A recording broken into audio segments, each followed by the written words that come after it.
Hello नमस्कार सर्वांचे मनापासून स्वागत करते आपल्या चॅनलमध्ये। माझं आवरलं होतं, घरातली सर्व कामे पण आवरली। सकाळी 6 वाजता उठले होते। सगळ्यात पहिल्यांदा बाहेरचं मधलं झाडून घेतलं आणि आता फरशी वगैरे पुसायची राहिली आहे।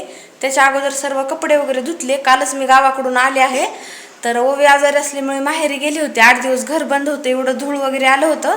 तर काल आल्याबरोबर सर्व घरामध्ये झाडू वगैरे मारून फरशी पुसली आणि सकाळी पण उठून सगळ्या घरात झाडू ते मारला आणि बाकीचे कामं वगैरे आता आवरायची राहिलीत माझी। सगळ्यात पहिल्यांदा मी कपडे वगैरे वॉश करून घेतले होते आंघोळ करून। तर बघू शकता इथं ओवी पण उठली होती, बघू शकता ओवी।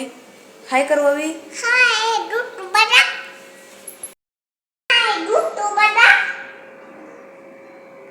हाय लाइक करो, चैनल लाइक करो, शेअर करो बटा मा। तिचा जुट्टू दाखवत आहे ओवी। तर ओवीसाठी दूध वगैरे सकाळी दिलं होतं तिला बोर्नविटा टाकून। मी पण चहा घेतला।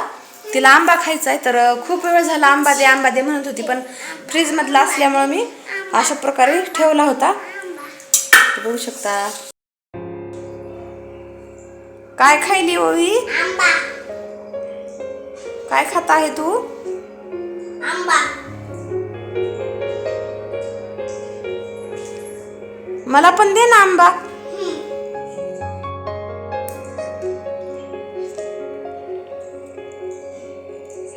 थँक्यू।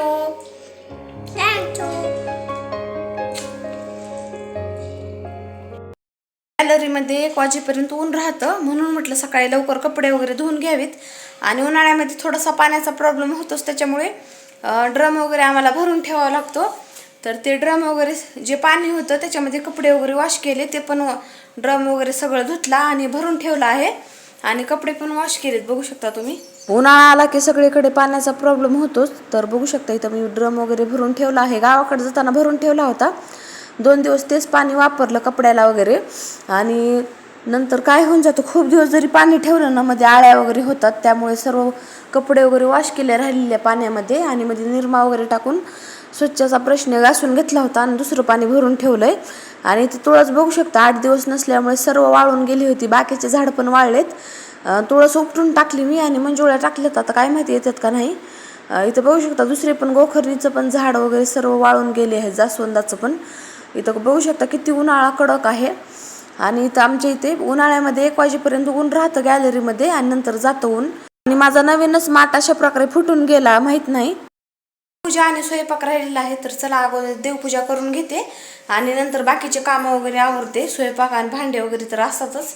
नवीनच माठ खरेदी केला होता, माहित नाही कसं काय फुटला, खालून त्याची टवकी वगैरे निघाल्यासारखं झालं। अगोदर 15 दिवस चांगलं थंड पाणी झालं तर त्याच्यामध्ये आदळला नाही, काही नाही। कच्चा भाजलेला असला ना तशा प्रकारे होऊन जातं, तर त्यामुळेच फुटला असेल। तर असं म्हणलं दुसरा नवीन घेता येईल आता। तर इथं देवपूजा राहिली होती, 5-6 दिवस झाला आता मंदिर धूळ खात बसले। 5-6 दिवस कसं 8 दिवस झाले गावाकडे जाऊन, माहेरी जाऊन आम्हाला। तर मस्त असं सगळ्यात पहिल्यांदा मंदिर वगैरे पुसून घेतलं, नंतर मग छान अशी देवपूजा करून घेतली। देवपूजा आणि सकाळची कपडे वगैरे सर्व झाले ना, खूप फ्रेश वाटतं घरामध्ये, वेगळीच पॉझिटिव्हिटी येते। तर आता राहिले होते माझे फक्त स्वयंपाक वगैरे करायचा। आणि आपल्या श्वेता ताई आहेत सबस्क्रायबर ताई, तर त्यांनी कमेंट केली होती की इबीत वगैरे लावलेलं चांगलं असतं, त्या म्हणतात सारखं इबीत वगैरे लावत जा, म्हणून मला आठवण आली का मी इबीत वगैरे लावते आणि ओईला पण लावते। लहान लेकरला तर एवढं चांगलं असतं, बाहेरचं वगैरे दिष्ट वगैरे होत नाही। तर अशा प्रकारे कपाळावर, केसावर, मानेवर, छातीवर आणि दोन्ही दंडावर लावायचे। तर मस्त ओईला लावून घेतलं इबीत वगैरे आणि आरती केली कापूर लावून, कारण आज अमावस्या पण होती। अमावस्येच्या दिवशी कापूर वगैरे जाळायला घरामध्ये चांगला असतो, म्हणजे आपली निगेटिव्ह एनर्जी असती ती बाहेर निघून जाते। तर अशा प्रकारे आरती वगैरे करून घेतली आणि लगेच इथं भाजी केली। ओवीला आज वांग्याची भाजी खायची होती। खोबरं, लसूण आणि थोडीशी शेंगदाणे मिरची टाकून व्यवस्थित असं भाजून घ्यायचं वाटण। हिरव्या मिरच्याची बनवत आहे मी आणि कोथिंबीर आणि अद्रकीचा तुकडा त्याच वाटणामध्ये वाटून घ्यायचं, खूप छान भाजी होते। बघू शकता अशा प्रकारे वाटायचं। नंतर तेलामध्ये जिरे मोहरी टाकून घेतली आणि नंतर वांगे वगैरे टाकायचे, खूप छान टेस्टी भाजी होते। आपण वाटणाची तर सारखीच बनवतो, उन्हाळ्यामध्ये अशा प्रकारे जर बनवली खूप छान लागते। इथं बघू शकता कसा भडका झाला होता तेलाचा, एकदम तेलामध्ये वांगे टाकले होते त्याच्यामुळे झाला की काय, नंतर एडिटिंग करताना मला दिसलं अगोदर पण मला म्हणजे थोडंसं दिसलं होतं. तर इथं मस्त वाटण वगैरे टाकून घेतलं आणि मीठ टाकायचं. खूप छान टेस्टी भाजी होती. तुम्ही नक्की ट्राय करा अशा प्रकारे. डब्याला देण्यासाठी पण थोडंसं पाणी कमी टाकलं ना, डब्याला देण्यासाठी सुक्कं तयार होतं, खूप मस्त लागतं. आता राहिल्या होत्या चपात्या वगैरे करायच्या आणि लगेच त्या पण करून घेतल्या. आज ओवीचे पप्पा नव्हते त्यामुळे दोघीपुरतीच थोडीशी भाजी बनवली होती आणि चपात्या पण दोघीपुरत्याच बनवल्या होत्या. तर दोघी जरी असलं आणि एकटं जरी असलं तरी आपल्याला जेवण वगैरे सर्व बनवावंच लागतं. तर अशा प्रकारे सर्व कामे पण असतात घरातली छोटी मोठी.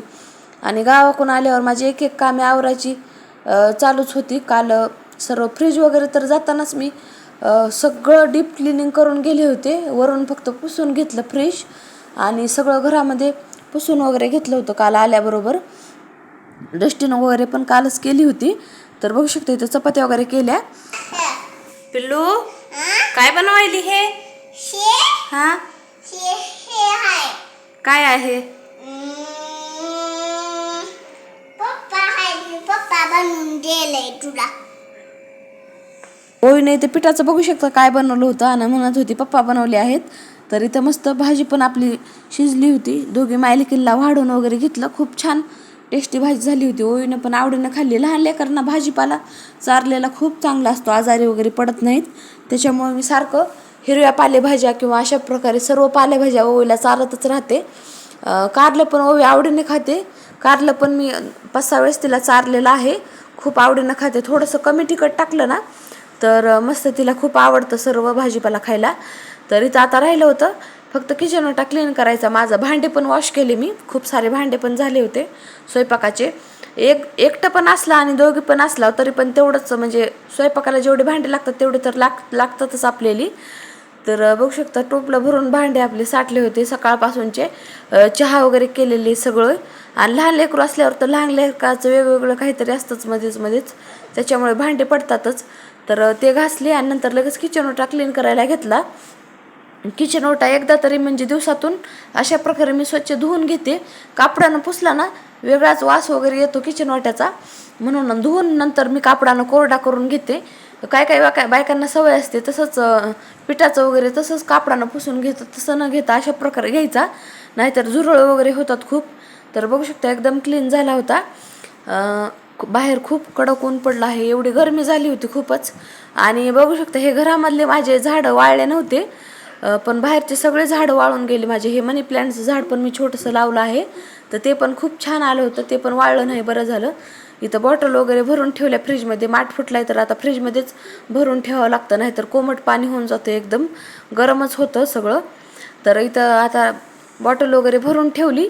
आणि बेडशीटावर पण 8 दिवस झालं धूळ वगैरे आली होती. दरवाजा बंद असल्यावर तर एवढी धूळ येते गावाकडे गेल्यावर खूपच. म्हणजे तुम्ही पण अनुभवलं असेल. आपण कुठे दरवाजा वगैरे बंद करून गेलो गावाकडे, तिकडून आल्यावर 2 दिवसासाठी गेलो तरी पण घरामध्ये कुठली धूळ येते काय माहीत. तर माझ्यासोबत तर असंच होतं नेहमी. आणि 8 दिवस म्हणल्यावर तर खूपच धूळ आली होती. पहिल्यांदा बेडशीट वगैरे चेंज करून घेतले आणि दुसरं बेडशीट टाकलं. ओवीचं पण सुरू असतं मला मध्ये मदत करायला.